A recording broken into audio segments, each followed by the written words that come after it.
Hello students, so today in this video we will discuss class 8th maths assignment chapter 7 comparing quantities.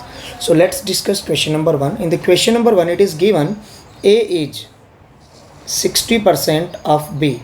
So A is basically equal to 60% of B and it can be written 23 jar 25 jar, that A is equal to 3B upon 5. And we need to find what percent of 4A is 5B. So 5B is what percent of 4A. So we will write in this form. And in the place of A, we can write 3 upon 5B. Right. So in the place of A, I will write 3B upon 5. So upon 5 can be sent in the numerator. So B to B cancel and 4 to 25 and 25 5 it will be 625 upon 3 percentage, and the C is the correct answer in this case.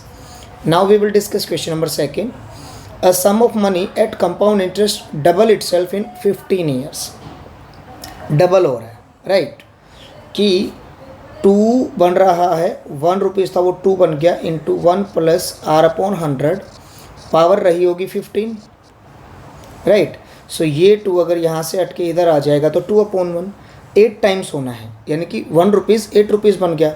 So basically I have to like cube अगर मैं कर दूंगा तो ये 8 बन जाएगा और cube मेरे को दोनों साइड करना पड़ेगा, राइट.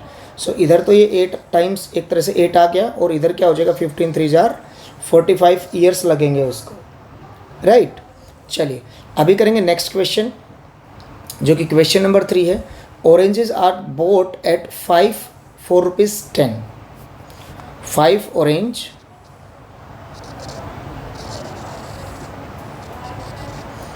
₹10 में आ रही है, right. And sold at 6 orange ₹15 में बेची जा रही है, राइट. सो बेसिकली मैं क्या करता हूँ, 5 और 6 का एलसीएम होगा 30, तो मैं इसको अगर 6 से मल्टीप्लाई कर दूँ तो 30 ऑरेंज बेसिकली ₹60 में बेची जाएंगी, और इधर मैं इसको 5 से मल्टीप्लाई कर दूँ तो 30 ऑरेंज 75 में बेची जाएंगी. तो 60 में परचेज़ करा, 75 में बेचा, ₹15 का फ़ायदा हो रहा है. And it is on 60 multiplied by 100.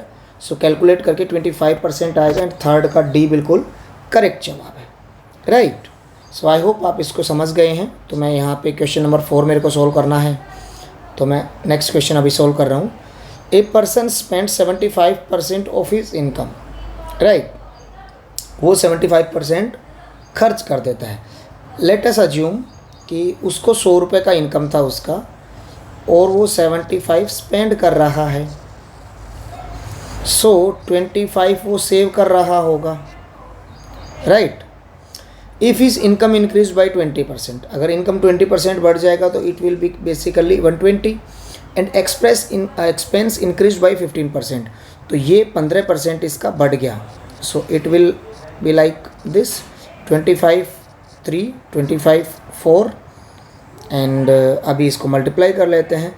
So 345 upon 4 rupees basically वो खर्च कर रहा है, राइट.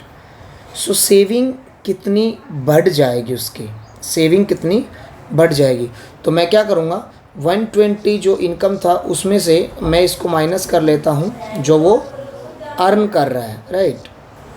सो अभी क्या होगा, we will calculate it and 480 minus 345 divided by 4 और कैलकुलेट करेंगे तो ये अप्रोक्सीमेटली आ जाएगा आपके पास 135 अपॉन 4 रुपीज़, ठीक है.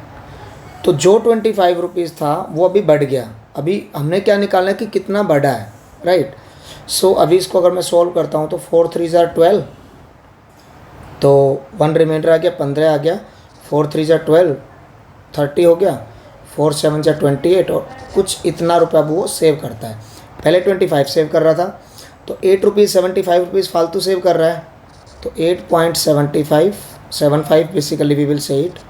एंड नीचे 25 और डेसिमल हटा के 0, सो ऊपर 100, डेसिमल से डेसिमल कट गया एंड इसको जब सॉल्व करेंगे तो 25 3 जार 75, ठीक है, और 12 बच गया, 25 5 जार 35, तो 35% आना चाहिए इसका फोर्थ का डी। थोड़ा सा बड़ा बन रहा था क्वेश्चन, दैट्स ऑल, बाकी कैलकुलेट मैंने करा दिया है, होपफुली आपको समझ आ गया होगा। अदरवाइज़ आप एक बार दोबारा से वीडियो को देख सकते हैं। क्वेश्चन नंबर 4 का डी सही जवाब है। मैं इसको यहाँ से हटा देता हूँ ताकि हमारे लिए इजीली चीज़ें हो पाए। चले, इसका भी डी है 35%, फोर्थ का डी बिल्कुल सही जवाब है। चलिए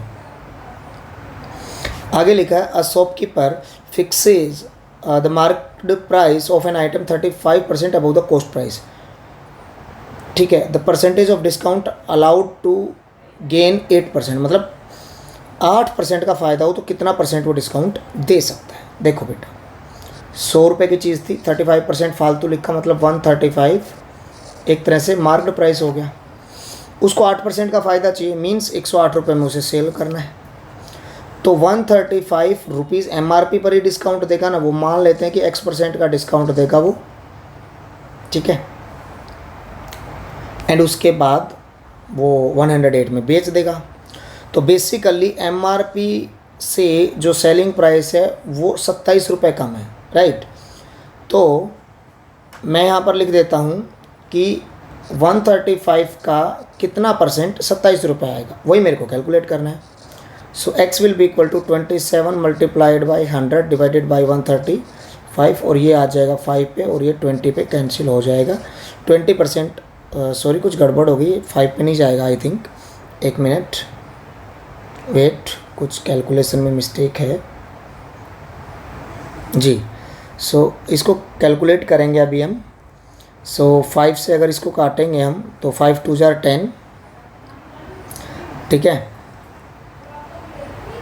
x का कितना परसेंट, बेसिकली एक तरह से 27 रुपये निकलेगा, 135 का कितना परसेंट। चलिए 5 2 जा 10, 3 बचा, 5 7 जा और 5 से 20 आ रहा है, कुछ गड़बड़ हो रही है शायद यहाँ पर, 27 से 27 कट रहा है, 20% आना चाहिए, राइट। ओह सॉरी, मैं बेसिकली नीचे वाले का आंसर देख रहा था, 20% इसका सही जवाब है। ये रहा 5th का ए। मेरा ध्यान बेसिकली आंसर की मैं 6th की देखने लग गया था, इसलिए मेरे को लगा कि शायद इसमें कुछ गड़बड़ हो गई मेरे से, ठीक है। सो इस तरह से हमने इसको कैलकुलेट कर लिया है। मैं यहाँ से इसको हटा देता हूँ सो दैट हम नेक्स्ट क्वेश्चन डिस्कस कर पाएंगे, ठीक है। चलिए नेक्स्ट है, a sum of money put at compound interest, 2 year में वो इतना बन रहा है और 3 ईयर में वो इतना बन रहा है, रेट ऑफ इंटरेस्ट बताना है। सो बेसिकली 3 ईयर में बन रहा है वो इतना, principal into 1 plus R/100 power 3 है। वी विल डिवाइड इट, मतलब दूसरा इक्वेशन जो बनेगा वो क्या बनेगा 672, और इधर भी मैं डिवाइड कर देता हूँ 1 प्लस R/100 पावर अब की बार 2 रहने वाला है। सो P to P कैंसिल और पावर 2 से ये बेसिकली पावर 1 बच जाएगा। सो अपने पास क्या आ गया 714 डिवाइडेड बाई 672 है, ये is equal to 1 plus R/100। तो इसमें से 1 कर देंगे हम इधर माइनस, तो जब 1 को माइनस करेंगे सो अपने पास इसको कैलकुलेट कर लेते हैं कितना आता है, 714 minus 672 upon 672 is equal to R/100, ठीक है। तो इसको जब कैलकुलेट करेंगे तो 4 माइनस 2 2, और ये आ जाएगा शायद 4 ही आ जाएगा, यही आएगा शायद जी, और अपॉन 672, और जो 100 है उधर वो इधर 100 ऐसे आ जाएगा, और R का वैल्यू ये आ गया है। बट वो हम देखते हैं कि कितना आएगा अपने पास। तो इसको अभी हम डिवाइड कर लेते हैं, 2 से डिवाइड करेंगे तो ये 21 आएगा, 2 से 3 और ये 3 6, राइट।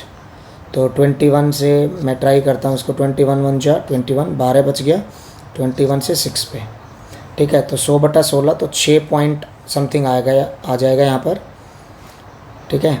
तो 16 छिकम 96, 4 बचा 40, 16 दूनी 32, 8 और 16 पंजे 6.25 इसका सही जवाब हो जाएगा, 6th का सी, राइट। चलिए मैं यहाँ से इनको हटा देता हूँ, बाकी आगे वाले क्वेश्चन को अभी हम डिस्कस करने वाले हैं, ठीक है। चलिए, तो क्वेश्चन नंबर 7 डिस्कस कर लेते हैं एक बार। क्वेश्चन नंबर 7 है, if x is 25% less than y। x basically क्या है? x क्या है? 25% कम है। ठीक है, तो मैं क्या करता हूँ, बहुत ही सिंपल तरीके से इसको मैं करना चाहूँगा यहाँ पर। x और ये y, x 25% कम है, तो अगर मैं y को 100 मान लूँ तो x तो 25% कम है, तो x 75 आ जाएगा। ठीक है, what percent is y more than x? तो y बेसिकली 25 ज़्यादा है, परसेंटेज निकालने के लिए x से ज़्यादा है, तो नीचे 75 आएगा मल्टीप्लाई बाई 100, और ये आ जाएगा 100/3%, यानी कि 7th का C बिल्कुल सही जवाब हो जाएगा। सो अभी हम डिस्कस करेंगे question number 8। On selling 100 pencil, 100 pencil बेचने पर उसको गेन हो रहा है, और कितना हो रहा है? SP ऑफ 20 पेंसिल के बराबर, राइट।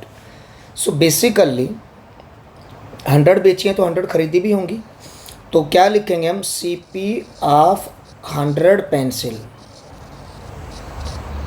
और अगर उसमें मैं प्रॉफिट जोड़ूँ, प्रॉफिट कितना है? SP of 20 pencil. CP में प्रॉफिट जोड़ने के बाद मेरे पास क्या आ जाएगा? Selling price. तो selling price of 100 pencil. So basically CP of 100 pencil क्या आ जाएगा मेरे पास? SP of 80 pencil. ये SP ऑफ 20 राइट साइड में जाके माइनस हो जाएगा, तो मैं क्या कर सकता हूँ? CP upon SP will be equal to 80/100, right. इस तरह से मेरे पास आ जाएगा। तो एक तरह से CP 80 है, SP 100 है, तो 20 का फ़ायदा हो रहा है, 20 का फ़ायदा 80 पर हो रहा है, मल्टीप्लाई बाय 100 करेंगे, 25% का गेन आ गया अपने पास। ठीक है, 8th का D सही जवाब है। ठीक है, चलिए अभी 9th और 10th ये भी डिस्कस कर लेते हैं। क्वेश्चन नंबर 9 है, a dealer list his article at 20% above the cost price. ठीक है, सपोज 100 रुपये की कोई चीज़ है, उसने डब्बे पर लिखा 120, फिर वो दे रहा है 10% का डिस्काउंट। 10% का डिस्काउंट दे रहा है, मीन्स वो 12 रुपीज़ का डिस्काउंट दे देगा किसी को। सो बेसिकली इस केस में वो 108 का तो फिर भी सेल करेगा। 100 की चीज़ को 108 में बेच रहा है, कितना गेन हो गया? 8% हो गया। बहुत सिंपल है, 9th का भी आ जाएगा। सही है ना? चलो नेक्स्ट क्वेश्चन है, the difference between CI and SI on a sum for 2 years at 8% is this. तो सम बताना है, तो चलिए 768 किसके बराबर होगा? Principal into 1 plus rate upon 100 power time जो भी है, इसमें से माइनस कर देंगे प्रिंसिपल, तभी तो CI आएगा, और माइनस कर देंगे क्या? Principal into rate into time upon 100। सही है, तो चलिए सोल्व कर लेते हैं इसको। तो देखिएगा यहाँ पर 768 will be equal to P को ले लिया जाएगा कॉमन यहाँ पर। ठीक है, और अपने पास आ जाएगा 108 अपॉन 100 की पावर 2 है। तो मैं इसको क्या करता हूँ, इसको सिंपल बनाने के लिए मैं पहले सिंपलेस्ट फॉर्म ही कर लेता हूँ। 4 से 2, 4 से 25। ठीक है, तो 27/25 आ गया। 27 का स्क्वायर 729 और 625 माइनस 1/1। P तो जाग चुका है बाहर, और इसको भी काट ही लेते हैं। 4 से 2, 4 से 25, तो ये आ जाएगा 4/25। ठीक है जी। सो